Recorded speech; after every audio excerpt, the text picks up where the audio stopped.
life no longer leans forward, waiting for something to arrive. The future stopped knocking when I learned how to stay. I don't rehearse conversations, I don't rewrite old moments.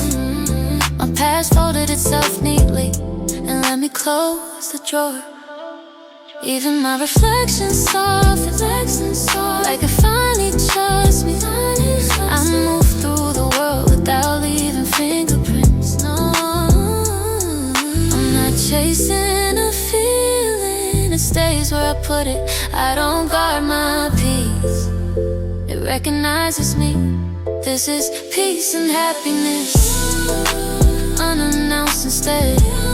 A calm that doesn't explain itself, a smile that doesn't perform.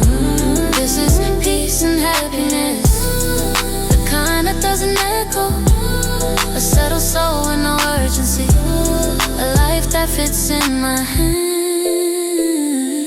I used to think joy was loud, but it's actually well-mannered. It doesn't interrupt, it waits until I'm ready. Peace isn't the absence of fire, it's warmth that doesn't burn. Happiness isn't excitement, it's safety wearing a smile.